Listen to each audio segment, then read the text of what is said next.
शहदा का 7 मुहर्रम हराम में शहजादा कासिम की मेहंदी का जुलूस जो रवाना है। मेरे साथ जैन हैदर साहब मौजूद हैं, सिक्योरिटी के हवाले से इनसे बात करते हैं। ये क्या कहते हैं? अस्सलाम वालेकुम सर। जी बिस्मिल्लाहिर्रहमानिर्रहीम।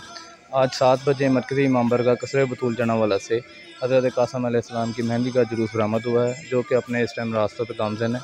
इस टाइम बहुत बड़ी तादाद में मोमिनीन जुलूस में शिरकत कर चुके हैं और बहुत बड़ी तादाद में शिरकत कर रहे हैं।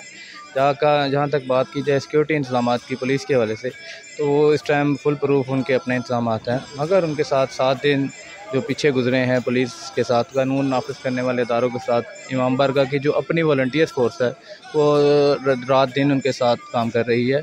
अभी जुलूस के दरमियान भी आप देख सकते हैं कि बहुत इमाम बारगाह की सिक्योरिटी के नौजवान हैं वो तकरीबन कितनी तादाद में हैं?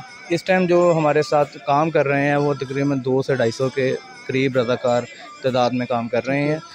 और अभी भी आप पीछे देख सकते हैं कि पुलिस के साथ हमारे वॉलंटियर्स तलाशी में और जो दूसरे जो इंतज़ामात हैं उनमें उनके साथ काम कर रहे हैं। और इंशाल्लाह जहाँ पे भी आगे भी इमाम बारगाह वॉलंटियर्स की जहाँ ज़रूरत पड़ेगी वहाँ पर वो उनके साथ दस्तयाब हों। क्या 9 और 10 मुहर्रम को आपके जो नौजवान हैं वो इनसे भी ज़्यादा तादाद में हो जाएंगे? इंशाल्लाह बिल्कुल। हमने क्योंकि ये जुलूस मेहंदी का होता है लोकल लेवल पे, 10 मुहर्रम का जो जुलूस होता है वो तहसील जनावाला का जुलूस होता है, इसलिए हमने अपनी बैकअप फोर्स रखी होती है जो कि उनको रिज़र्व कहा जाता है। जहाँ पे उनकी ज़रूरत पड़ती है उस रिज़र्व फोर्स को काम के लिए बुला लिया। जो इंतज़ामिया की सिक्योरिटी है उस हवाले से आप क्या कहते हैं? मुतमिन है आप उससे? जी बिल्कुल।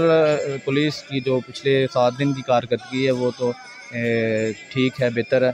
आगे देखते हैं कि आगे उनके इंतज़ामात कैसे होते हैं। उम्मीद है कि इंशाल्लाह आगे भी बेहतर रहेगी। हाँ जी, उम्मीद तो यही है कि इंशाल्लाह जैसे उन्होंने पीछे 7 दिन हमारे साथ तावन किया है शियाने हैदर करार जनावाला के साथ, आइंदा 2 दिन जो इंतहाई अहम होते हैं हमारे मुहर्रम उल हराम के सिलसिला में, वो इंशाल्लाह आगे भी बहुत अच्छे इंतज़ामात करेंगे।